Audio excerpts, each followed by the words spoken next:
Bonjour, pour cette deuxième conférence, bienvenue dans l'amphithéâtre Sirius, comme je le disais tout à l'heure, dédié aux conférences, grandes conférences stratégiques et aux keynotes. On est ensemble pour 1 heure. On va s'intéresser cette fois au marché russe, le développement du e-commerce en Russie, comment faire, comment y accéder, quelles sont les opportunités.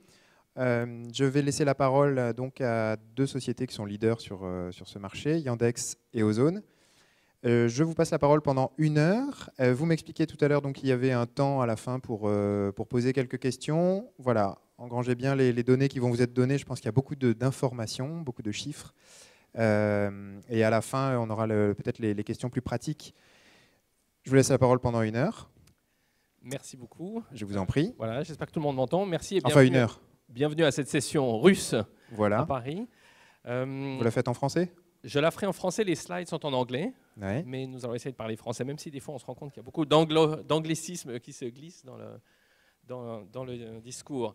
Alors en fait, pour commencer, pourquoi est-ce que nous sommes là avec Maëlle qui est directrice générale de Ozone, le plus grand site marchand de Russie, et Yandex, on en parlera, un petit site sympathique et bon à connaître en Russie, parce que je pense que la Russie représente pour vous, e-marchand français, une énorme potentialité de croissance. Certains d'entre vous l'ont déjà réalisé et investissent dans ce marché. D'autres sont ici peut-être pour se renseigner. C'est pour ça que nous sommes ici, c'est pour ça que nous avons une équipe, un stand.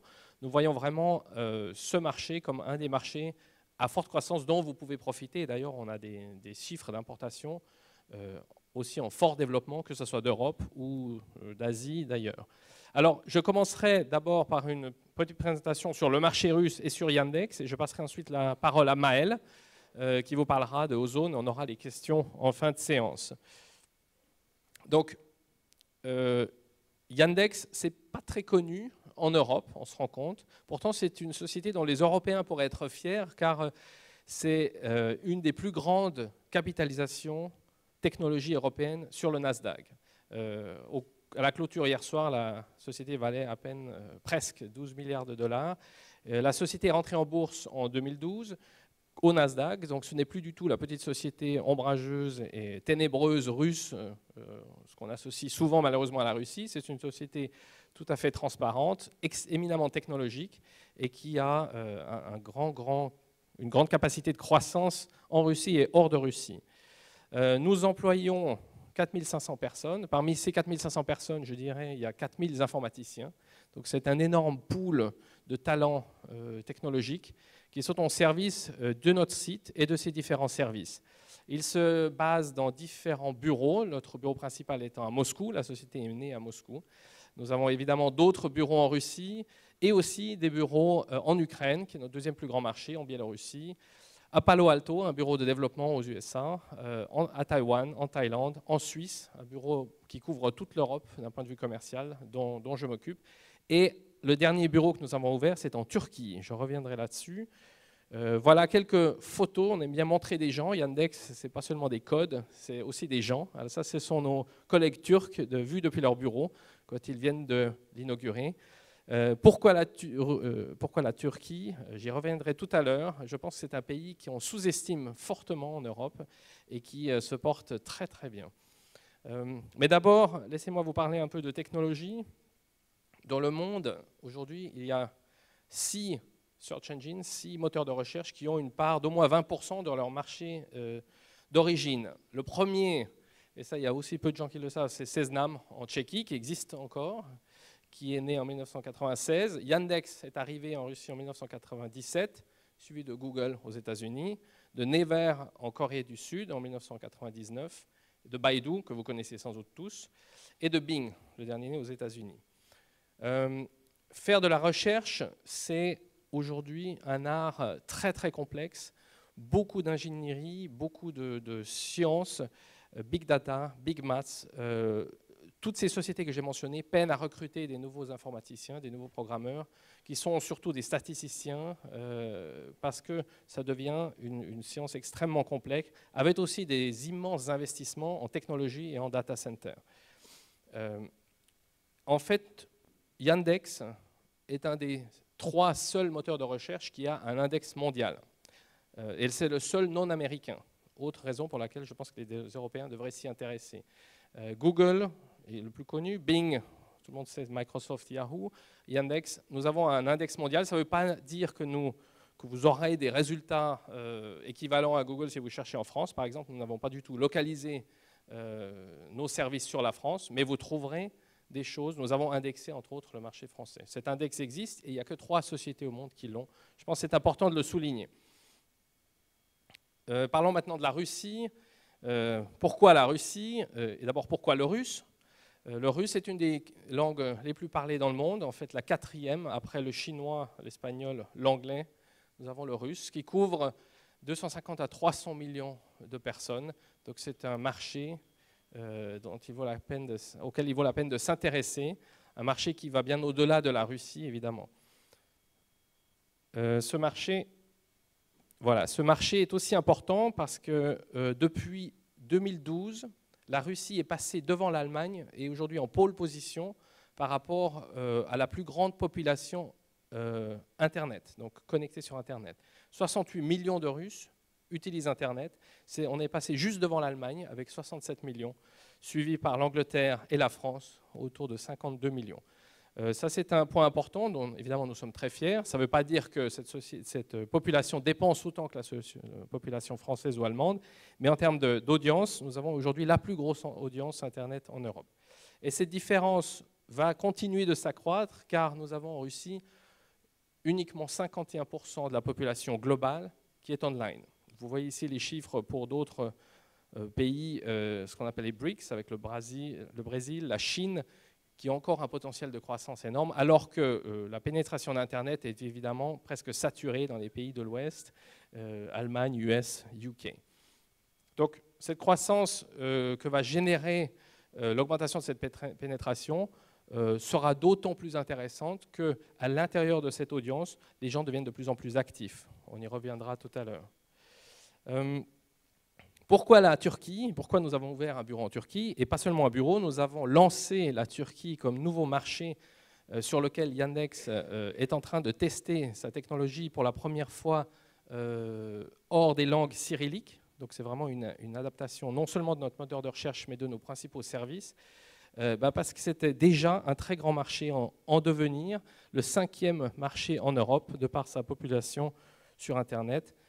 Et vous voyez aussi que si on y ajoute la Russie que nous avons déjà, que nous couvrons, et l'Ukraine, nous arrivons à une couverture, à une audience qui est déjà de 120 millions de personnes entre ces 3 pays européens.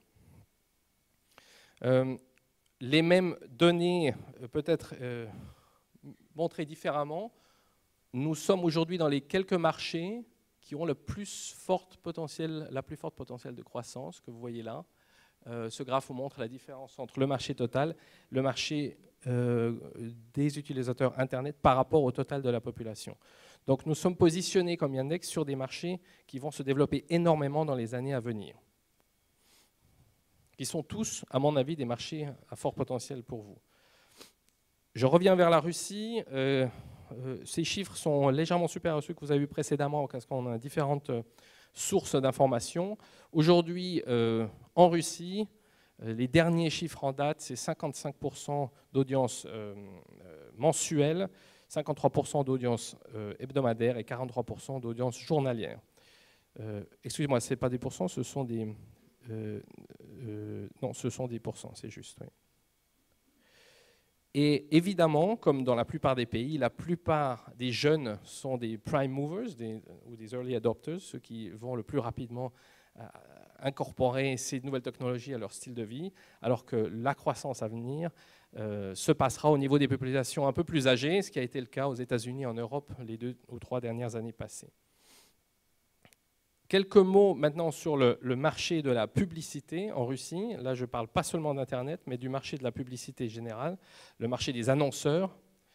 La Russie, dans les 3 années entre 2012 et 2015, va croître, le marché de la publicité en Russie va croître de 3,3 milliards de dollars, ce qui est une très très forte croissance, la 5e mondiale en termes en valeur absolue de croissance de ce marché de la publicité, et qui va amener le marché russe dans le top 10, dans les 10 plus gros marchés de la publicité mondiale.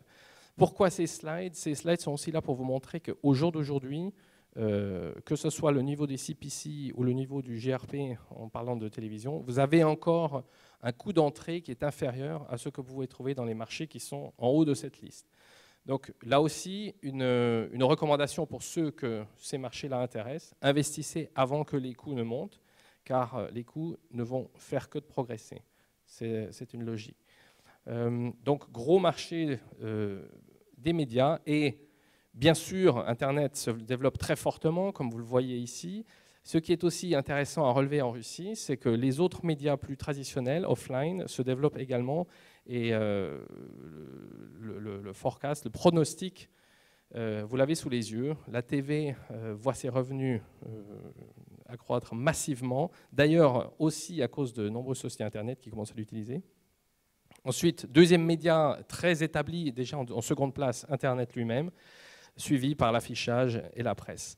Évidemment que les parts de marché ont beaucoup changé ces dernières années, avec par le passé la presse qui avait en l'an 2000 41% de parts de revenus, contre la TV qui en avait 33%. C'est clairement la presse en Russie qui a perdu énormément, étant aujourd'hui seulement à 9%, pardon, pas aujourd'hui, mais le pronostic pour l'année prochaine à 9%, alors que la TV consolide sa position à 48%. Internet est à 25%, et sa part va aussi continuer de se développer. Ce sont des tendances mondiales, rien de neuf ici, juste peut-être des chiffres plus précis à connaître sur la Russie. Si je parle maintenant de publicité dans Internet, là aussi, je pense que ça correspond à une situation mondiale. En 2012, 68% des investissements sont allés dans le search engine marketing, dans l'achat de mots-clés sur des moteurs de recherche. Et 32% sont allés dans l'achat de bannières médias ou d'autres produits plus médiatiques. Deux mots sur l'e-commerce qui vous intéressent évidemment beaucoup ici. Entre 2012 et 2015, nous nous attendons à une énorme croissance du marché global de l'Internet. Différentes estimations existent. Vous trouverez des informations des fois contradictoires. C'est le propre de ce genre de marché. On trouve différentes sources d'informations qui ne se recoupent pas toujours très bien. Mais en général, tout le monde est d'accord sur la tendance et la capacité de croissance. Donc, ce que nous utilisons comme information, c'est une étude de Morgan Stanley qui disait qu'en 2012, le marché global de l'e-commerce en Russie s'élevait entre 12 et 13 milliards de dollars, et ce marché devrait tripler dans les 3 années entre 2012 et 2015. Et pour le coup, sur le fait qu'il va se tripler, là tout le monde est d'accord, même si vous trouvez d'autres chiffres pour la situation de départ. Alors qu'est-ce que ça veut dire concrètement? Aujourd'hui, 57% de la population, plus ou moins, encore une fois, ça dépend des sources, est online, ce qui correspond à 66 millions de personnes, et seulement 25 millions ont déjà utilisé ou fait des transactions sur Internet. Donc un tiers, légèrement plus qu'un tiers des utilisateurs d'Internet utilisent le e-commerce, ce qui veut dire un énorme potentiel de développement qui nous ramène au slide précédent, qui vous montre pourquoi et qui va finalement générer cette croissance et amener ce marché de l'e-commerce en Russie à un niveau 3 fois supérieur à aujourd'hui. Nous avons 35 000 sites de e-commerce et environ 10 000 sites marchands en Russie aujourd'hui qui sont actifs. Je continue sur Yandex plus précisément pour vous parler un petit peu de ce que nous faisons et de qui nous sommes. Nous sommes à la base un moteur de recherche. C'est dans l'ADN de la société, c'est vraiment la recherche. Et tous nos produits et tous nos services sont basés sur le fait que nous voulons vous aider dans votre vie de tous les jours à répondre aux questions que vous pouvez avoir. Pas seulement par la recherche texte, mais aussi par des recherches, par exemple, sur la cartographie, domaine dans lequel nous avons beaucoup investi et pour lequel nous avons développé des projets très intéressants. Voilà la page Internet la plus visitée de Russie. C'est la homepage de Yandex, qui montre non seulement la bande jaune qui est très caractéristique, qui est le moteur de recherche lui-même, mais qui montre aussi une petite partie des différents projets que la société a développés au cours de ces dernières 15 ans d'existence, avec bien sûr un outil de email qui est le deuxième en Russie. Quelque chose de très intéressant qui est en bas à gauche qui s'appelle Yandex Money, qui est en fait l'équivalent russe de PayPal, le plus gros système de paiement sur la Russie. Vous avez ensuite quelque chose de très très populaire pour ceux qui ont été à Moscou ou à Istanbul. C'est le projet qui consiste à mettre la situation de la fluidité du trafic et des accidents sur la cartographie. Ça s'appelle Yandex Traffic Jams, Yandex Propki, et c'est un des produits les plus populaires que nous avons lancé à Istanbul récemment.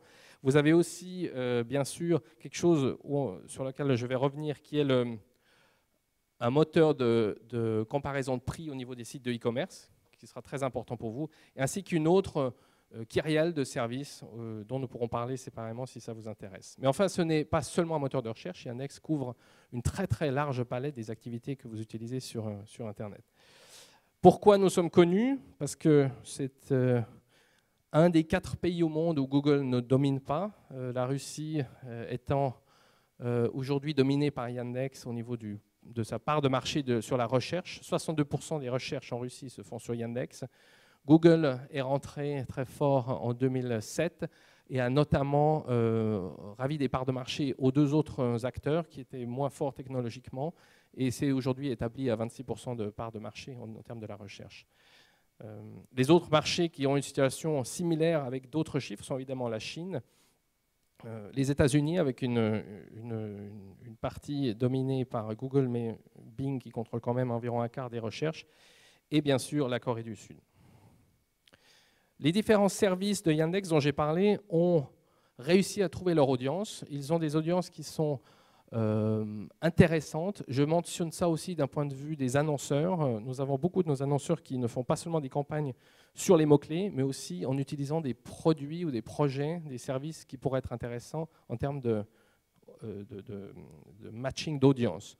Donc, je ne vais pas les énumérer, mais vous avez des chiffres ici. Ce sont des produits qui sont la plupart leaders ou numéro 2 dans leur catégorie en Russie. Ensuite, quelque chose qu'on mentionne toujours, et là je ne sais pas si c'est déjà le cas en France ou pas, mais si ce n'est pas encore le cas, ça le sera bientôt, c'est que début 2012, nous avons, en termes d'audience journalière, dépassé la plus grande chaîne de TV locale, la plus grande chaîne de TV en Russie. Et ça, c'est, je pense, un fait important pour le monde de la publicité, pour le monde des médias en général, quand on se rend compte que la première ressource Internet d'un pays a aujourd'hui la plus grosse audience de ce pays-là.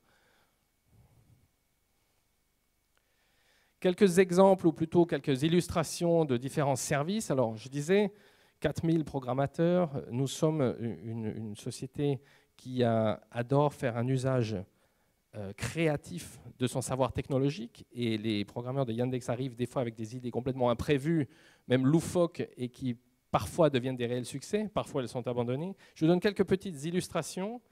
La première, j'en ai déjà parlé, c'est le trafic. C'est comment pouvoir faciliter la vie aux automobilistes qui détestent passer leur temps dans des bouchons. Nous avons été les premiers à élaborer un système avec un live streaming de data prise sur les GSM, sur les téléphones portables, et aussi par des sources policières, histoire d'avoir les accidents qui se sont passés, pour pouvoir recommander live des changements de trajectoire ou d'itinéraire pour atteindre le point que vous voulez. Nous avons lancé la même chose en Russie. Évidemment, ça marche très très fort sur des applications mobiles, tablettes, etc. Et tous les chauffeurs de Moscou et d'Istanbul utilisent notre ressource à ce niveau-là. C'est juste une illustration. Une deuxième qui est Yandex Market. Alors très important pour vous, pas d'équivalent en France, c'est un agrégateur de sites d'offres de e-commerce. C'est comme une espèce de meta-search dans le domaine des produits qui sont offerts par des sites marchands. Aujourd'hui, si vous cherchez un produit, vous cherchez à acheter un produit en Russie, la plupart des gens iront directement sur Yandex Market, histoire de voir quels sont les revendeurs qui vendent tel et tel produit, avoir une comparaison de prix, de qualité de service, etc. etc.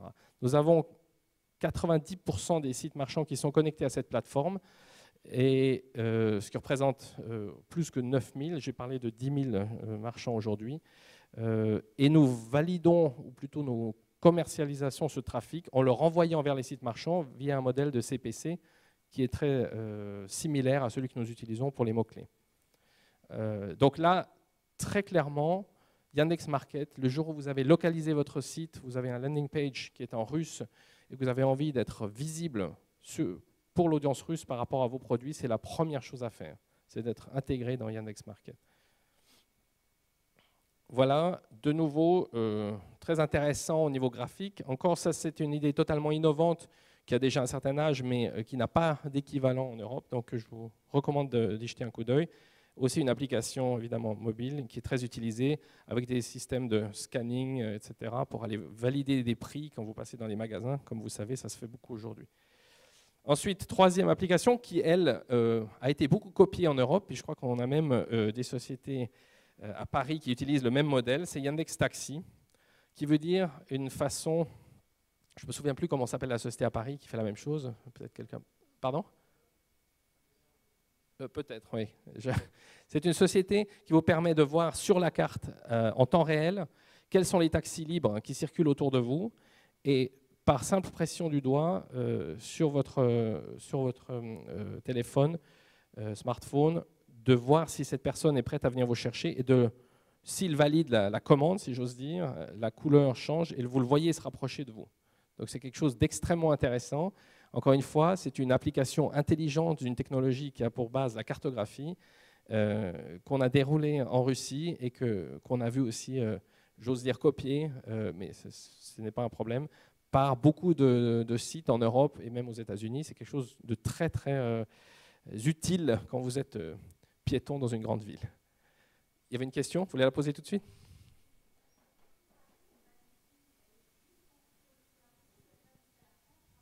Non, notre cartographie, elle est évidemment donc, optimisée et concentrée dans les pays dans lesquels nous sommes actifs, qui ne couvrent pas l'Europe de l'Est. Nous avons une cartographie d'un point de vue mondial, mais qui est avec un niveau de définition moindre et qui ne sera pas utile si vous cherchez à trouver quelque chose à Paris, par exemple.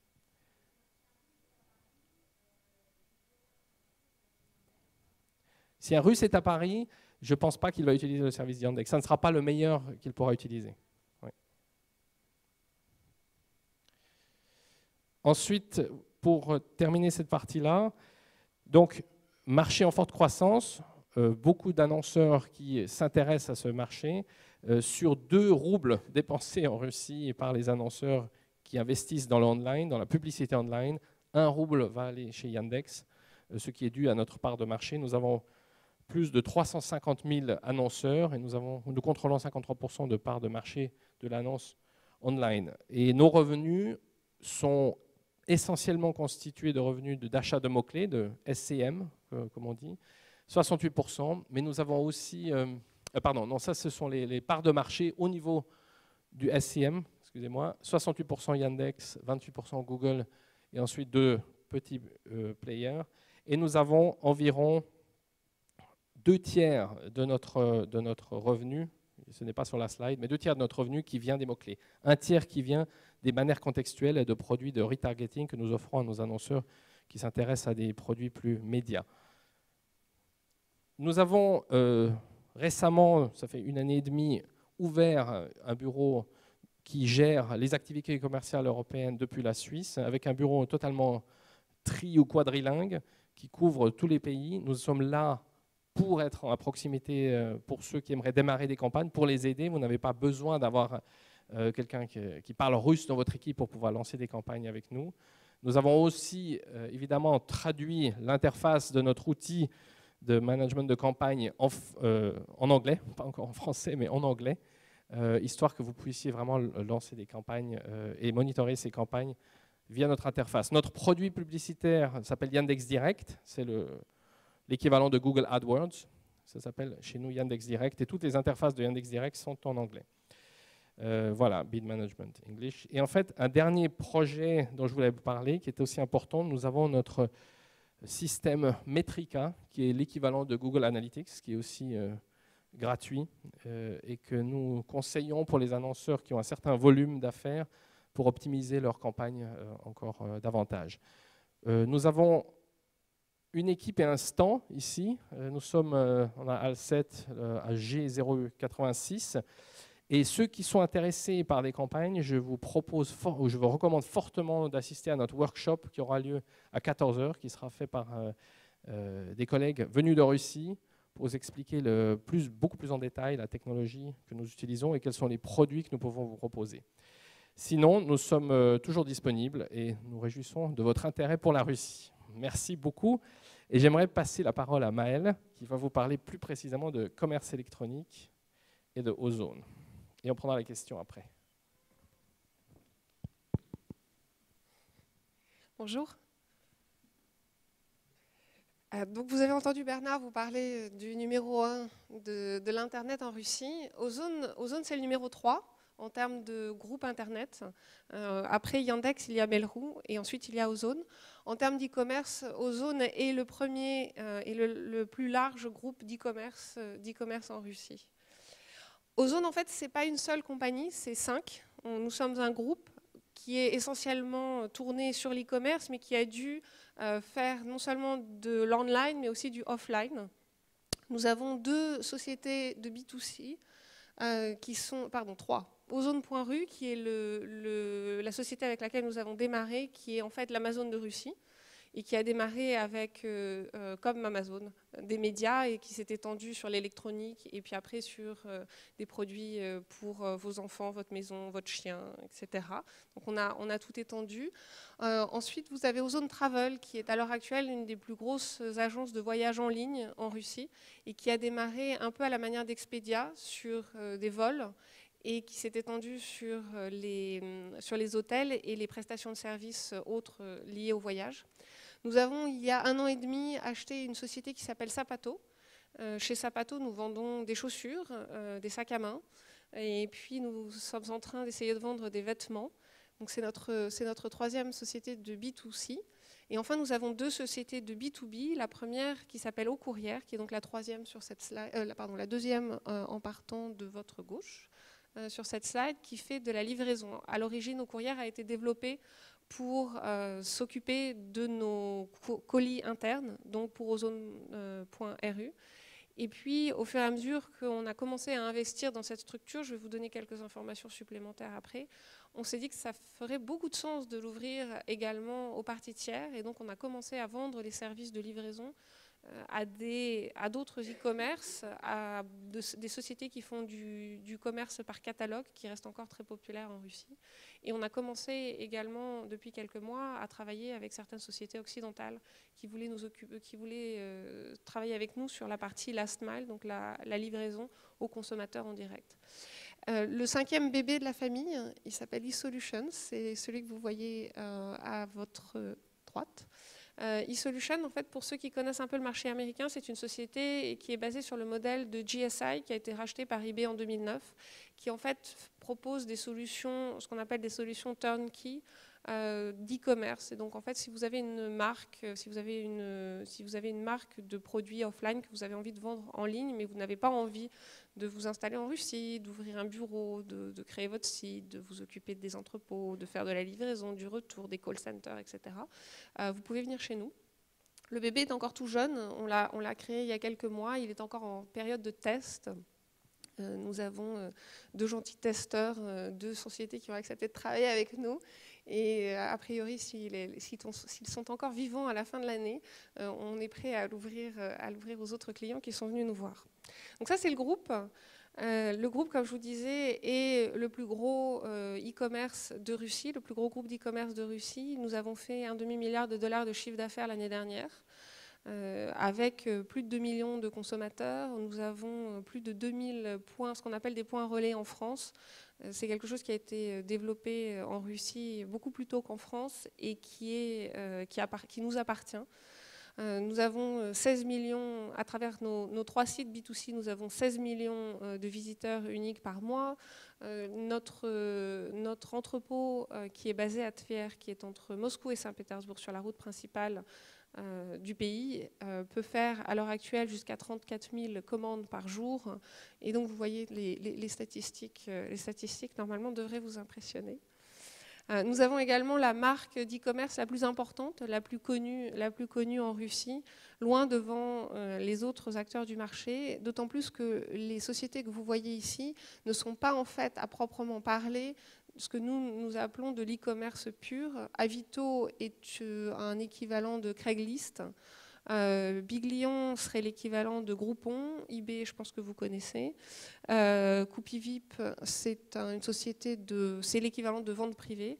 Donc en fait, même en termes de marque, nous sommes vraiment les plus reconnus.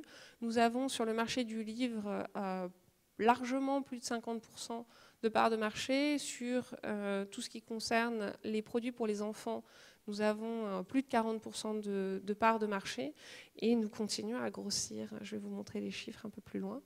La société a 15 ans, comme Yandex. Le CEO d'avant, en fait, c'était Bernard. Donc on se connaît très très bien. 15 ans d'existence et en fait ça fait un peu de nous un dinosaure parce qu'effectivement quand on a démarré de la même manière que Yandex, je pense qu'il y avait à peu près 3 personnes sur l'internet russe et nous avons malgré tout réussi à nous développer et cette ancienneté en fait nous a permis de développer l'infrastructure dont j'ai commencé à vous parler et dont je vais vous parler plus en détail. En fait, quand on parle de l'e-commerce, la plupart des gens avec qui je parle ont une vision assez simple de l'e-commerce. Vous allez en ligne, vous placez votre commande. Je pense que vous faites ça assez régulièrement sur Amazon. Vous payez votre commande en ligne et puis ensuite votre commande elle est ce qu'on appelle pick and pack, donc elle est assemblée dans l'entrepôt d'Amazon et puis elle est donnée par Amazon à une société de services, en général FedEx, UPS, la Poste française, la Poste américaine, et puis ça arrive chez vous. Et quand je parle aux gens qui s'intéressent à l'e-commerce russe, en général, ils ont cette vision-là de l'e-commerce. En fait, en Russie, ça ne se passe pas vraiment comme ça. Et donc, à force d'essayer d'expliquer comment ça se passait, on en est venu à prendre un exemple concret d'une famille typique russe et de la manière dont ils vont passer leurs commandes chez Ozon. Donc on va parler d'Ivan aujourd'hui. Ivan a une famille moyenne, donc il a sa femme, il a la mère de sa femme aussi à la maison, il a 2 enfants et un chat. Et donc Ivan utilise assez régulièrement Ozon. Il utilise Ozon à travers les trois entreprises de B2C que nous avons, Ozon.ru, Ozon Travel et Zapato. Alors comment fait Yvan? Donc Yvan, il commence par passer ses commandes en ligne. Oui, sauf qu'en fait, sa belle-mère, elle préfère nous appeler. Elle n'aime pas trop utiliser l'ordinateur. Donc on a un call center qui fonctionne 24 heures sur 24, 7 jours sur 7. Et on a 12% de nos commandes qui passent par ce call center. Je ne sais pas si vous avez déjà essayé d'appeler Amazon. J'ai pas encore trouvé leur numéro de téléphone. Sur Ozon, le numéro de téléphone en fait, est en haut sur chaque page, que ce soit sur ozon.ru, sur Ozon Travel ou sur Zapato. Sa femme, à Yvan, elle place ses commandes en ligne, mais une fois qu'elle l'a placée, elle aimerait bien qu'on l'appelle. Donc en fait, une fois qu'elle a placé sa commande, elle nous demande de l'appeler juste pour confirmer qu'on a bien reçu la commande. Et en général, le niveau de service en Russie fait qu'on est censé rappeler le client entre 5 et 10 minutes après qu'il ait placé la commande. C'est ce qui est considéré comme un bon niveau de service en Russie. Et ensuite, en fait, généralement, un coup de téléphone, ça ne lui suffit pas. Elle aime bien qu'on la rappelle une deuxième fois, une fois qu'on a confirmé la commande, pour lui dire « Et d'ailleurs, le courrier est en route, et il vous appellera quand il sera en bas de chez vous pour vous dire qu'il est là. » Et ces trois coups de téléphone sont essentiels pour la qualité du service perçu par le client en Russie. Donc, ils ont placé leur commande, enfin. Et maintenant, on va payer. En fait, en Russie, les gens n'aiment pas trop payer à la commande, donc en fait, ils payent à la livraison. Et puis en général, ils payent cash parce qu'ils n'aiment pas trop donner leur carte de crédit. Donc en fait, on fait 80% de cash à la livraison sur un business comme Ozon.ru. Et ça fait partie vraiment des éléments clés du e-commerce en Russie, qui je pense est très étranger aux sociétés occidentales. La plupart de nos commandes sont cash à la livraison, ce qui génère des problèmes d'identification forcément de vos consommateurs et comment vous allez les targeter, qui génère des questions de retour, qui génère des questions de gestion du cash. Comment est-ce que vous faites pour le rapatrier chez vous? Sa fille, elle, préfère Yandex Money. Nous avons Ukiwi, qui est aussi un système de paiement extrêmement populaire en Russie. Sur Ozon, nous avons plus de 20 systèmes de paiement. et qui sont assez peu utilisés en fait parce qu'on continue à faire 80% de cash on delivery. Mais nous avons malgré tout 10% de paiement par carte et 10% de ce qu'on appelle du paiement électronique. Donc Yandex Dengi étant vraiment le plus gros. Une fois qu'ils ont payé, nous faisons notre travail de retailer, donc on fait ce qu'on appelle du pick and pack dans notre entrepôt. La plupart des retailers online en Occident utilisent un système de cross-docking où les suppliers vont livrer directement et il y a assez peu de manipulation au niveau de l'entrepôt. Et en général, ils sont assez bien intégrés avec les différents partenaires qu'ils ont. Amazon étant particulièrement intégré, allant même parfois jusqu'à gérer les stocks de ses suppliers. Chez nous, c'est un peu différent. La plupart de nos suppliers gèrent encore leur stock avec un fichier Excel. Et en général, ils ne l'updatent pas toujours tous les jours. Donc parfois, ça leur arrive de faire des erreurs dans leur inventory et de nous dire qu'ils ont quelque chose en stock. Et en fait, ils ne l'ont pas. Donc on l'annonce au client et puis après, on est obligé d'annuler, ce qui en général ne satisfait pas beaucoup les clients. Et d'ailleurs, il y a des fois, en fait, ils ne le livrent juste pas parce qu'ils sont en rupture de stock et ils avaient oublié, ils ne l'avaient pas remarqué ou ils avaient oublié de nous le notifier. Normalement, une fois qu'on a fini tout ça, on est enfin content. Et si on était Amazon, on passerait le colis à FedEx et puis on s'arrêterait là et on attendrait que FedEx nous communique les informations de livraison du client. Chez nous, c'est encore différent. On a chez Ozone créé une société de livraison. Et donc, en fait, quand le colis passe la porte de l'entrepôt, c'est nous qui faisons la livraison parce que personne d'autre peut faire la livraison sur toute la Russie comme nous le faisons, à part la poste russe, que nous utilisons encore, mais uniquement dans les régions où nous n'avons pas été encore capables d'aller, parce que la Russie étant un grand pays, on ne va probablement pas ouvrir 42 000 bureaux comme la Poste. 4 000 semble être l'objectif à l'heure actuelle, et il y a donc des régions qu'on ne couvrira jamais. A priori, si vous êtes en Occident, la plupart de vos colis vont être délivrés chez vous, à votre bureau, par un courrier. En Russie, ça ne se passe pas non plus trop comme ça. En Russie, les gens, ils préfèrent ce qu'on appelle un système de pick-up point ou de point relais, qui est beaucoup, beaucoup plus populaire que ce qu'on voit en Europe. J'ai mentionné auparavant que nous en avions 2000. On est en train d'étendre ce système pour en avoir 4000. Et c'est extrêmement populaire, notamment dans les régions. À Moscou, ça représente un peu moins de 50%, puisque le système de livraison à domicile est quand même très pratique pour les grandes villes. Mais dans les régions, c'est la très, très grande majorité des gens qui passent à travers ces points. Comme je l'ai expliqué avant, la femme d'Ivan, en général, elle aime bien que le courrier l'appelle juste avant qu'il arrive. Et en plus de ça, en Russie, les clients ouvrent les colis. Donc le courrier attend pendant que le client ouvre le colis, vérifie que c'est bien le colis dont il avait besoin, dont il avait envie. Si ça ne lui plaît pas, il le retourne et il ne paie rien. Si ça lui plaît, il peut en garder une partie ou il peut garder tout. C'est lui qui décide et à ce moment-là, il nous paye. Et puis, la Russie étant la Russie, une fois de temps en temps, on a de la neige. Et donc, pour ajouter à la complexité inhérente du business, de temps en temps, on a des petits problèmes en hiver avec les camions qui mettent 48 heures pour arriver. Voilà, c'est l'e-commerce en Russie. Mais en fait, du coup, pour faire 500 000 colis livrés tous les jours, on a mis en place un énorme système, 3 millions de produits. On a 2200 personnes qui travaillent. On a des call centers qui fonctionnent 24 heures sur 24 pour répondre aux mails et répondre aux appels. On a 21 méthodes de paiement dont je vous ai parlé auparavant. Et comme je l'ai également indiqué, on a à peu près 10% des commandes, 10% des produits que nous achetons qui sont envoyés par nos suppliers de manière significative plus tard que ce dont nous étions mis d'accord avec eux. Ah oui, et donc voilà, et donc en fait ça c'est la structure logistique qu'on a dû mettre en place pour pouvoir faire la livraison. On a à l'heure actuelle 28 000 m² d'entrepôts qui sont à Tver. On a des hubs régionaux pour faire le sorting au niveau des régions. Nous avons également des courriers. Je vous ai parlé des 2000 points relais, mais nous avons également un peu plus de 600 courriers qui font la livraison sur Moscou, Saint-Pétersbourg et quelques grandes villes. Et la grande nouvelle, c'est que depuis août, nous avons enfin ouvert ce système de livraison aux parties tiers. Avant, ce système était ouvert sur Moscou-Saint-Pétersbourg. Maintenant, nous l'avons ouvert sur toute la Russie. Nous sommes en train d'en faire bénéficier nos anciens clients, ceux qui nous ont suivis pendant des années sur Moscou et Saint-Pétersbourg.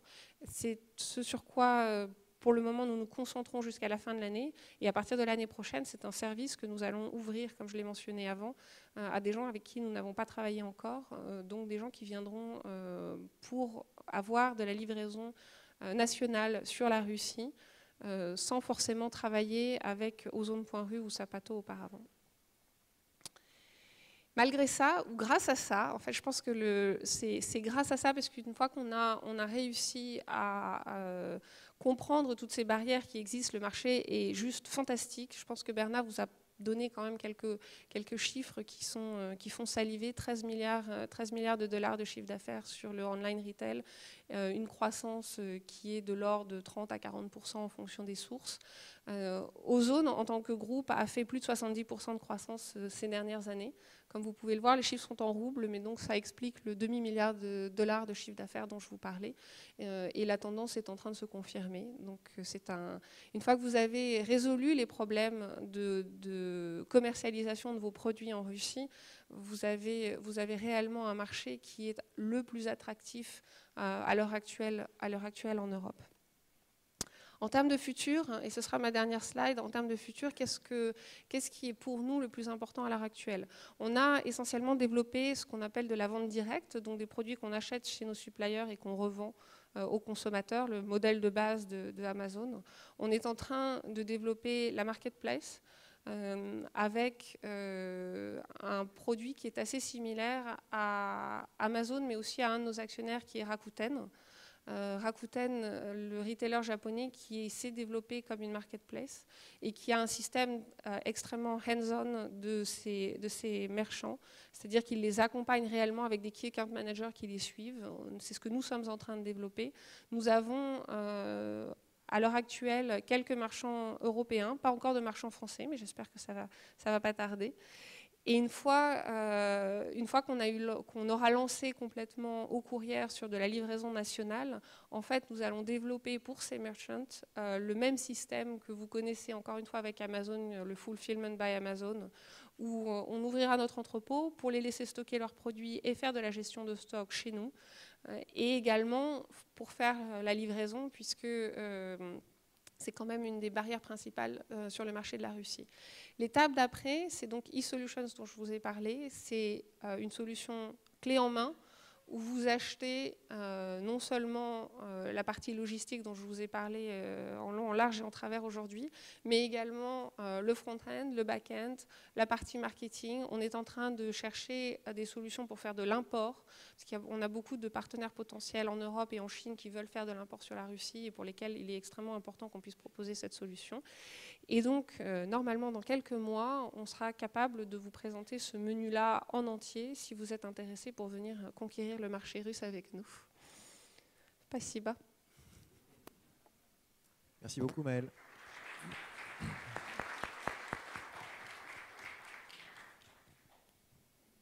Alors voilà, on vient de passer du temps à détailler vos sociétés. Est-ce que...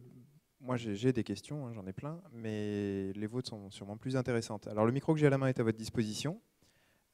Si vous voulez des approfondissements, des éclairages sur ce qu'on a vu, je pense notamment tout bêtement au côté logistique et organisation. Hein, comment on fait pour s'installer, pour installer un marché en Russie, selon vos spécialités. Est-ce que vous avez des questions? Monsieur, bonjour.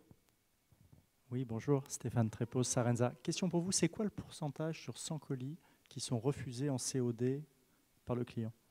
Alors ça dépend bien évidemment de la nature du produit.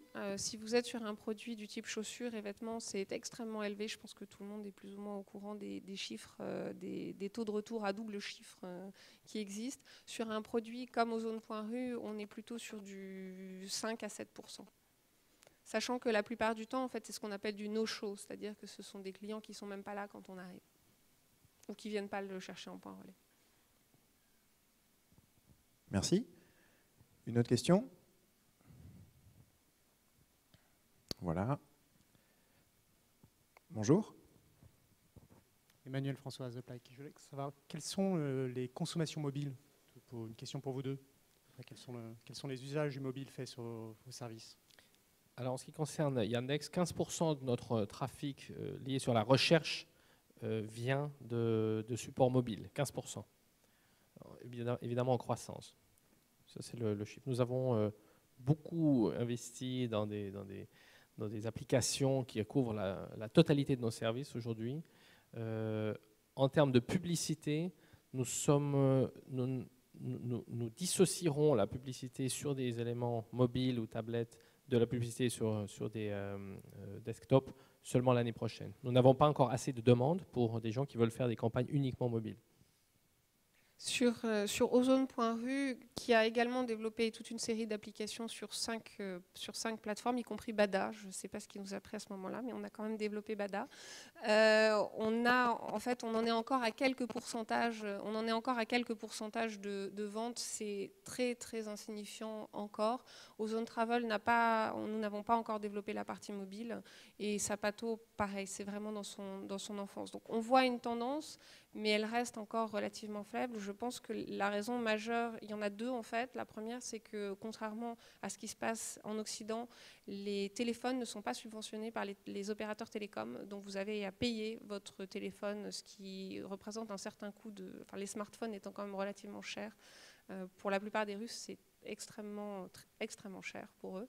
La deuxième raison, c'est que les connexions mobiles en data ne sont pas très très bonnes. Vous pouvez vérifier vos emails, mais quand il s'agit de faire du surf, c'est pas une expérience de shopping qui soit extrêmement gratifiante. Et donc je pense que ces deux facteurs-là n'aident vraiment pas le e-commerce en mobile. Sans parler des coûts de roaming, bien supérieurs à ce qu'on trouve en Europe.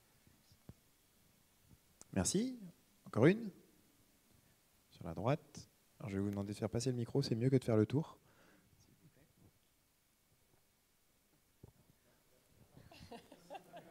Merci. Bonjour, je m'appelle Nadij Dasnishko Meledjo. En fait, notre e-boutique, on livre beaucoup en Russie, mais on a toujours des problèmes avec les limites de douane et avec la livraison. Donc, quand ce sera possible d'avoir la collaboration avec Au-Courrier, par exemple, pour ça? Écoutez, j'espère le plus tôt possible. On est en train de travailler d'arrache-pied. Pour le moment, comme vous le savez sûrement, c'est la saison haute qui vient de démarrer, donc on n'est pas encore en train de signer des gros contrats parce qu'on veut être sûr de pouvoir offrir de la qualité. Je pense qu'en début d'année prochaine, on va être capable d'offrir le service. Ce dont vous parlez, c'est du système d'import. C'est du système d'import en B2C qui en fait fonctionne encore très très mal en Russie et sur lequel on est en train de travailler. Venez me voir à la fin de mon vote carte, je vous rappellerai l'année prochaine. Merci. Bonjour, Ruben Hansberger, Kiev Glam. J'ai une question sur Ozone.ru. Est-ce que vous êtes beaucoup présent dans le domaine de la mode et du vêtement féminin? Est-ce que vous faites aussi de l'affiliation? Et d'une manière générale, est-ce que vous avez des données sur l'affiliation en Russie en tant que plateforme e-commerce? Alors, on est présent sur la mode à travers Zapato que nous avons racheté il y a 1 an et demi, essentiellement, comme je l'ai mentionné, sur de la chaussure et des accessoires. On a démarré un peu de vêtements sur Ozone.ru, mais sur un marché très mass market. Donc, ce n'est pas vraiment de la mode, enfin, au sens où les femmes en général l'entendent.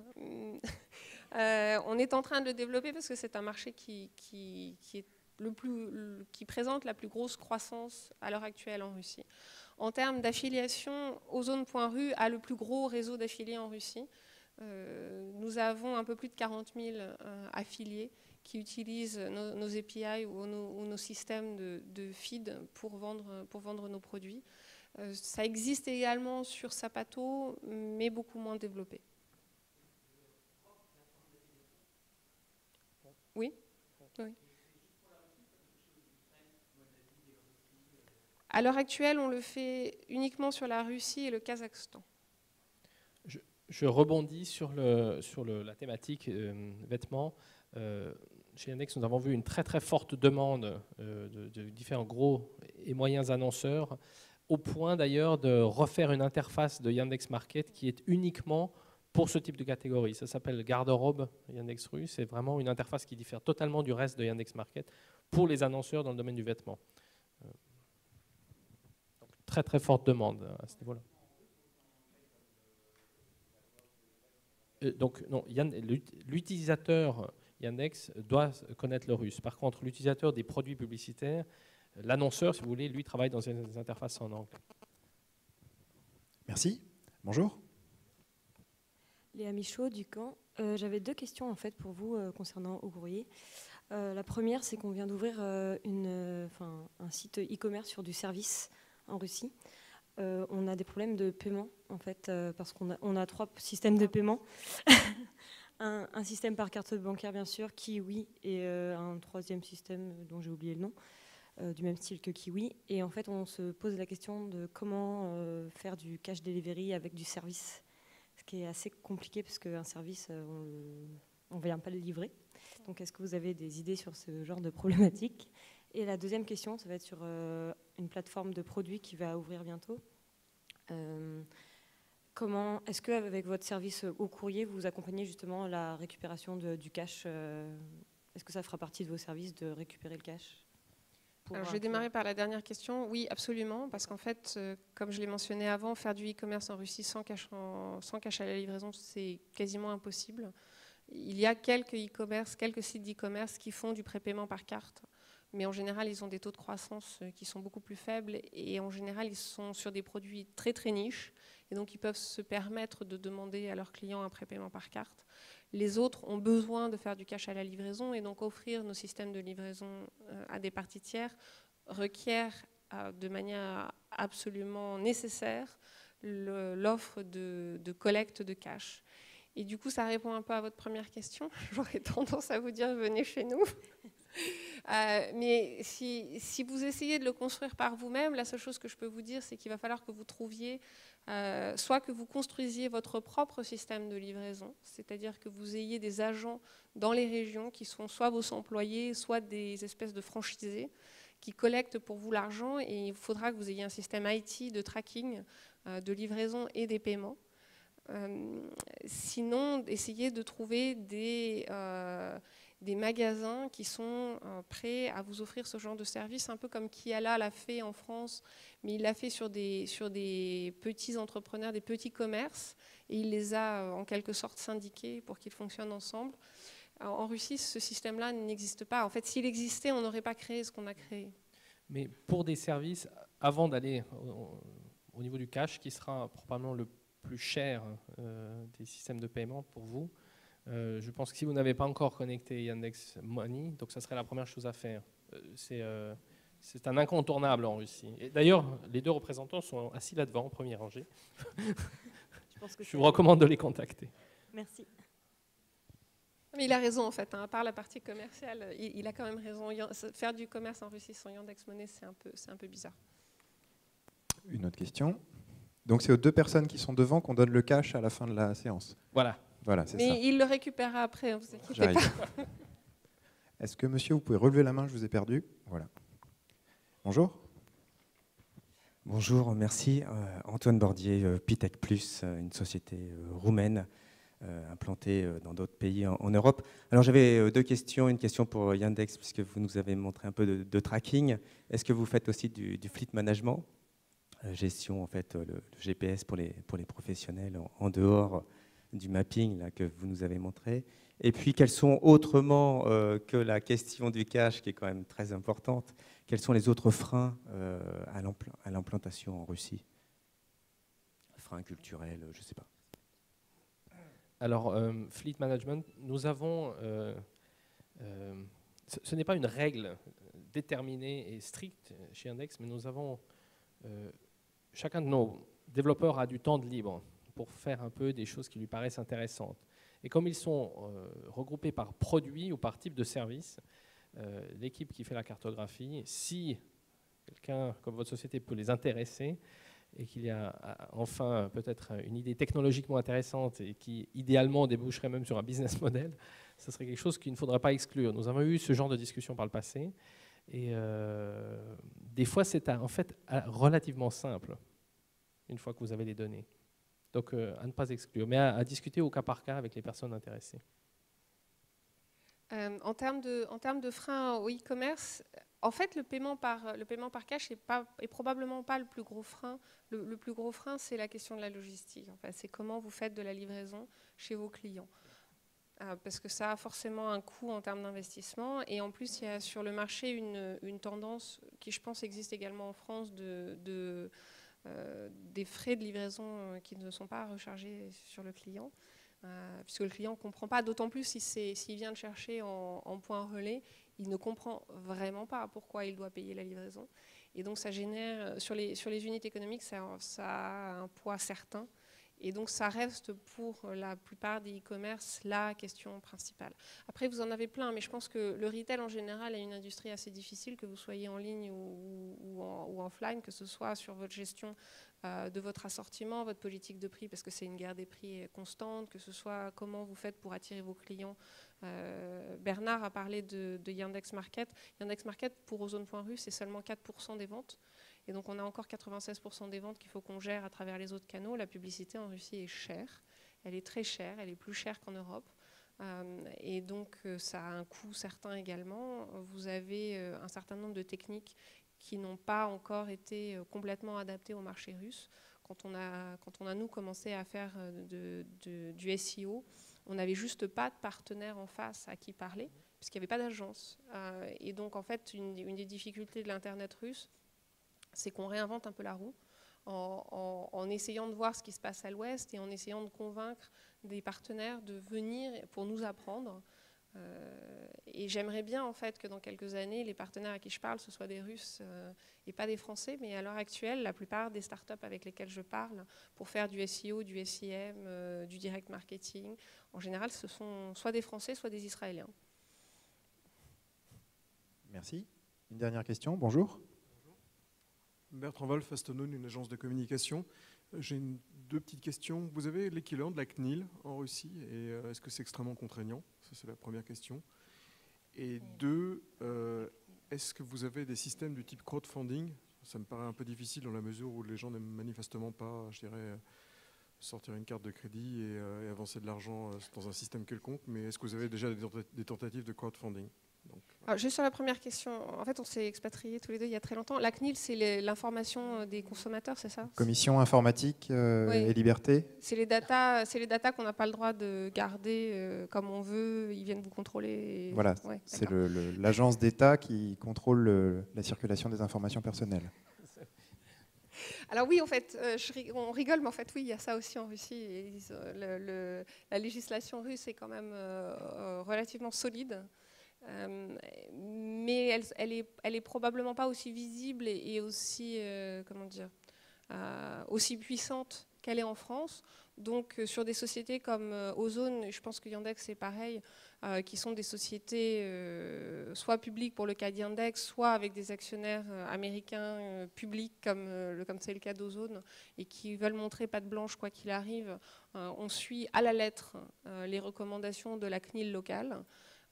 Qui est probablement, encore une fois, un peu moins stricte que la CNIL française et un peu moins de pouvoir, mais qui existe malgré tout. La deuxième question, en fait, on était en train de discuter de la première. Sur le crowdfunding, est-ce qu'il est déjà développé en Russie comme il commence à l'être en France? J'arrive pas à comprendre. Sur le crowdfunding, c'est-à-dire le regroupement de financement par collaboratif. Participatif. Non, très peu. En fait, ils utilisent les Russes qui veulent investir. Ils vont utiliser les systèmes qui existent déjà à l'Occident. Il faut savoir qu'en général, l'Internet en Russie est complètement sous-financé. Donc, il n'y a pas suffisamment de start-up. Et même les gros groupes ont parfois du mal à trouver l'argent dont ils ont besoin pour leur développement. Et le crowdsourcing, c'est encore un niveau au-dessus en termes de sophistication. Des modes de financement, on n'en est pas encore là. C'est bien de ça que vous parlez, monsieur? Ok. Bon, et ben merci beaucoup à vous pour cette présentation du marché russe. On vous retrouve sur le salon. On vous retrouve sur le... Bonne journée. Voilà, pour ceux qui auraient des questions à vous poser, ça peut se faire ici, puisque de toute façon, la salle est libre pendant 1h30. Prochaine intervention à 14h30, le groupe La Poste. Merci beaucoup, bon appétit.